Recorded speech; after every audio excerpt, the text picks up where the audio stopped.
حضرت امام علی مقام رضی اللہ تعالیٰ عنہ آپ سرکار کے مدینہ منورہ کے اندر یزید کی طرف سے اور یزیدیوں کی طرف سے اور کوفہ والوں کی طرف سے خطوط آنے لگے۔ یزید کے خطوط کا مضمون تو یہ تھا کہ میری بیعت کر لو، اور جو کوفہ والے تھے ان کے خطوط کا مضمون یہ تھا کہ ہمارے اوپر ایک بدبخت، ایک زانی، ایک شرابی، ایک فاسق، ایک فاجر، ایک اسلام کی حدود کو پامال کرنے والا وہ زبردستی مسلط ہو بیٹھا، اور اے امام آپ جلدی کے ساتھ ہمارے پاس تشریف لے آئیے، ہم آپ کے ساتھ مل کر اس کے خلاف اعلان جنگ کریں گے۔ اگر تو وہ لائن پر آ گیا تو فبہا، ورنہ اس کا کلا کما کر کے ہم آپ کے ہاتھ کے اوپر بیعت کریں گے، آپ دین اسلام کو نافذ کر کے ہماری رہنمائی کرتے چلے جانا، جیسے آپ کا حکم ہوگا ہم ویسے اپنی زندگی بسر کریں گے۔ اس کا نتیجہ یہ نکلے گا کہ آپ کی رہنمائی اور آپ کی سرپرستی میں رب کائنات کو راضی کرتے کرتے دنیا سے رخصت ہو جائیں گے۔ قیامت والے دن اللہ تعالیٰ مہربان ہو کر ہم کو جنت اپنی بارگاہ سے عطا فرما دے گا۔ آپ کو بلایا گیا، مختصر آپ سفر کرتے کرتے، حتیٰ کہ حج کا موسم تھا، حج کا مہینہ تھا، بقول مؤرخین 8 ذو الحج، عین حج کے موقع پر آپ نے کعبۃ اللہ کو الوداع کہہ دیا۔ جب دنیا بھر کے مسلمان کعبۃ اللہ کا طواف کرنے کے لیے مقام ابراہیم پر نفل ادا کر کے برکتیں سمیٹنے کے لیے اور صفا و مروہ پر دوڑ لگا کر برکات حاصل کرنے کے لیے اور مینا کے اندر انوار و تجلیات سمیٹنے کے لیے اور عرفات کے انوار و تجلیات سے لطف اندوز ہونے کے لیے مزدلفہ کے اندر جا کر رب کائنات کی رحمت سے وافر حصہ لینے کے لیے اور شیطانوں کو کنکریاں مار کر رب کائنات کا قرب پانے کے لیے اور مدینہ منورہ کی حاضری دے کر من زار قبری واجبت لہو شفاعتی کے مطابق امام الانبیاء کی شفاعت کی خیرات لینے کے لیے کعبۃ اللہ کے اندر حرمین کے اندر جمع ہو رہے تھے، اس وقت امام علی مقام رضی اللہ تعالیٰ عنہ دین اسلام کو بچانے کے لیے پہلے مدینہ منورہ کو چھوڑ چکے، اب کعبۃ اللہ کو چھوڑ کر میدان کربلا کا سفر اختیار کر رہے تھے۔ کبھی سوچا ہم لوگوں نے اس بات کو؟ آج تو ہم کہتے ہیں نا ہماری محبت صرف اتنی رہ گئی، بس مدینے آواں تے مدینے جاواں، مدینے آواں تے مدینے جاواں، مسیطے کدی نہ جاواں۔ کیوں جی؟ سرفراز صاحب صحیح کہہ رہے ہیں، چلے مدینے آواں تے مدینے جاواں تے مکے آواں تے مکے جاواں، ہیں جی تے مدینے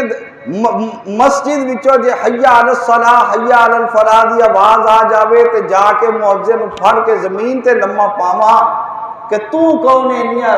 ساڈیاں نینداں خراب کرن والا۔ اج مسلمان دی مسلمانی اے رہ گئی، پر قربان جاؤں مسلمانی تو وہ تھی کہ جب ساری دنیا کے مسلمان کعبۃ اللہ کے اندر آ رہے تھے، امام علی مقام رخت سفر باندھ کر کائنات والوں کو بتا رہے تھے اب کعبۃ اللہ کے اندر آنا وہ تمہارا کام ہے، یہ تمہارے لیے سعادت ہے، مگر حسین اپنے لیے اس سعادت کو چھوٹا سمجھتا ہے کہ آج اگر حسین نے اس سعادت کو اپنے گلے سے لگا لیا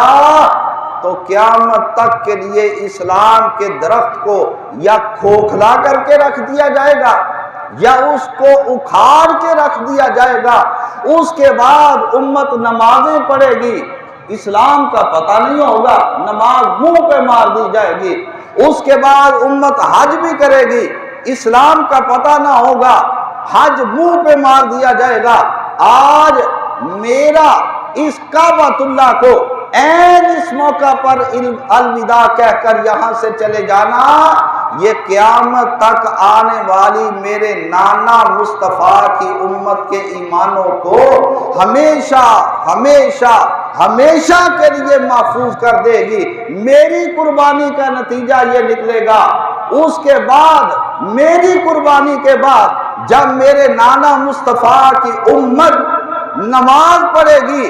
وہ اس طرح نماز پڑھے گی کہ ان کو اسلام کی سمجھ حاصل ہو چکی ہوگی۔ رب کائنات اب ان کی نماز بھی قبول کرے گا، وہ قرآن کی تلاوت کریں گے، ان کو اسلام کی سمجھ آ چکی ہوگی، اب وہ قرآن کی تلاوت کریں گے، قرآن بھی ان کو دعائیں دے گا، اب وہ حج کرنے کے لیے آئیں گے۔ میری قربانی کے بعد ان کو اسلام سمجھ آ چکا ہوگا، اب وہ حج بھی کریں گے، حج بھی ان کو فائدہ دے گا، گنبد خضرا کے نظارے کرنا یہ بھی ان کو فائدہ دے گا۔ اس کے بعد وہ کوئی نیکی کریں گے، وہ صدقہ کریں گے، وہ خیرات کریں گے، وہ عبادات کریں گے، وہ تسبیحات کریں گے، وہ عبادات کریں گے، وہ اللہ تعالیٰ کا ذکر کریں گے۔ میری قربانی کے بعد جب اسلام بچ جائے گا، اسلام ان کو سمجھ آ جائے گا، اس کے بعد وہ جو بھی عبادات کیا کریں گے،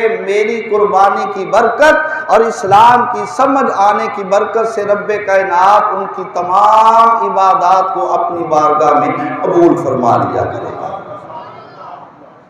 سوچو اگر امام علی مقام رضی اللہ تعالیٰ عنہ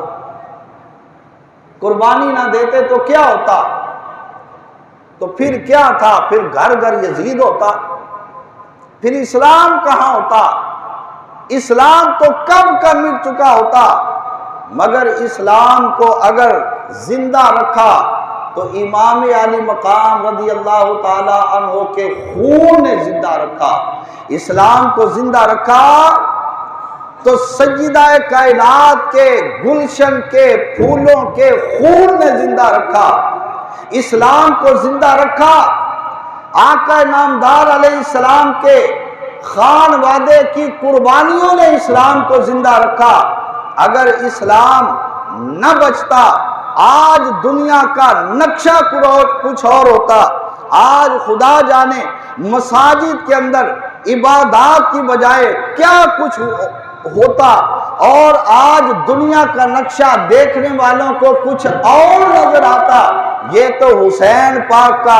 احسان ہے اس امت مسلمہ کے اوپر کہ جنہوں نے اپنے گھر کے ایک دودھ پیتے بچے سے لے کر کیا جوان اور اپنی جان تک کی پرواہ نہ کرتے ہوئے سب کو ایک ایک کر کے رب کائنات کی رضا کے لیے اور اسلام کی بقا کے لیے قربان کر کے کائنات کے اندر ہمیشہ ہمیشہ کے لیے اسلام کو زندہ کر دیا۔ اب اسلام قیامت کی صبح تک زندہ رہے گا۔ اب اسلام کے ساتھ جو بھی ٹکر لے گا وہ تو پاش پاش ہو جائے گا، مگر اسلام اب دنیا سے ختم کرنا یہ کسی کے بس کی بات نہیں رہی۔ اس واسطے آج ساری امت مسلمہ یہ مرہون منت ہے امام علی مقام کی۔ ساری دنیا اسلام آج ممنون ہے امام علی مقام کی۔ امام علی مقام کے گھر کے ہر فرد کی، ہر چھوٹے چھوٹے بچے کی مرہون منت ہے، ان کی ممنون ہے کہ انہوں نے اپنی قیمتی جانوں کی پرواہ نہیں کی۔ اگر انہوں نے نظر رکھی ہے تو ہم جیسے گناہگاروں کے ایمان کی بقا کی فکر کر کے اپنی جانیں قربان کر کے ہم کو صحیح سچا اور سچا اسلام پیش فرما کے رکھ دیا۔ امام علی مقام رضی اللہ تعالیٰ عنہ کو کہا جاتا رہا اے امام بیعت کر لو، آپ کو یہ بھی دے دیا جائے گا، یہ بھی دے دیا جائے گا، یہ بھی دے دیا جائے گا۔ مگر ان کو پتہ نہیں تھا امام علی مقام رضی اللہ تعالیٰ عنہ یہ نواسے کس ہستی کے ہیں۔ ان کو پتہ نہ تھا کہ اس امام علی مقام نے تربیت کس علی مرتضیٰ کی گود کے اندر پائی ہے۔ ان کو پتہ نہ تھا کہ اس امام علی مقام نے دودھ کس خاتون جنت کا پیا ہے۔ ارے وہ ماں جو امام علی مقام کو دودھ پلائے تو اللہ کے قرآن کی تلاوت کرے، ان کو کھانا تیار کر کے دینے کے لیے سالن پکائے، تو اللہ کے قرآن کی تلاوت کرے، ان کو روٹیاں پکا کر دینے کے لیے آٹا گوندے، اللہ کے قرآن کی تلاوت کرے، ان کے لیے روٹی تیار کرے، اللہ کے قرآن کی تلاوت کرے، اور جب حسین پاک کو سلانے کی باری آ جائے گود کے اندر لے کر تھپکیاں بھی دیں، اللہ کے قرآن کی تلاوت بھی سنائیں۔ جب ان کو بیدار کرنا مقصود ہو، بیدار کرنے کے لیے اللہ کے قرآن کی تلاوت بھی سنائیں۔ ارے وہ حسین جس نے وہ کھانا کھایا جو تیار کیا گیا اللہ کے قرآن کی تلاوت کر کر کے، جنہوں نے پانی پیا اس پانی کو پلاتے وقت اللہ کے قرآن کی تلاوت سنائی گئی، جنہوں نے دودھ پیا اور دودھ بھی ایسا کہ جو پلاتے وقت اللہ کے قرآن کی تلاوت بھی کی گئی۔ ارے یہ سارے کا سارا فیض تھا سیدہ خاتون جنت کا، اور آپ کے اس قرآن مجید کو دن رات تلاوت کرتے رہنے کا، کہ پھر وہ وقت آیا امام علی مقام رضی اللہ تعالی عنہ نے ثابت کر دیا کہ کائنات والوں، اگر میری ماں نے مجھ کو دودھ پلاتے ہوئے اللہ کے قرآن کی تلاوت سنائی تھی، اگر میری ماں نے روٹیاں پکاتے ہوئے اللہ کے قرآن کی تلاوت کی تھی، اگر میری ماں نے سالن پکاتے ہوئے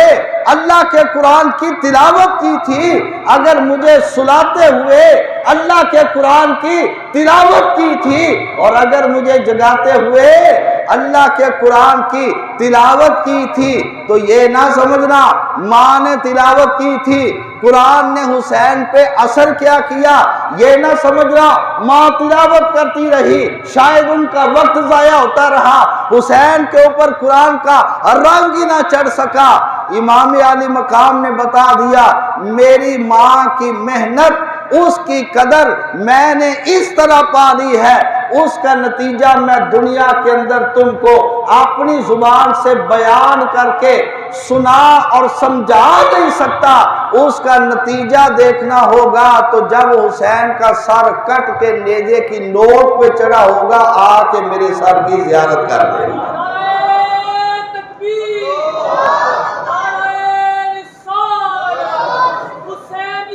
زندہ باد، زندہ باد، زندہ باد، مردہ باد۔ اس وقت آ جانا، اگر کوئی تم میں سے زندہ ہوا آ کر حسین کے سر کو دیکھ لینا کہ جب مائیں اپنی بچوں کی تربیت کرنے کے لیے بات بات پہ قرآن مجید کا دامن تھامے رکھتی ہیں تو اس کا اثر ان کی اولاد کے اوپر کس طرح ہوا کرتا ہے۔ جب میرا سر کٹ کر نیزے کی نوک پہ چڑھا ہوگا اس وقت حسین کا سر تمہیں خود ہی بتلا دے گا کہ حسین نے اپنی ماں کی بار بار تلاوت قرآن مجید کی قدر کو کس طرح کائنات کی نظروں میں اجاگر کر کے رکھ دیا ہے۔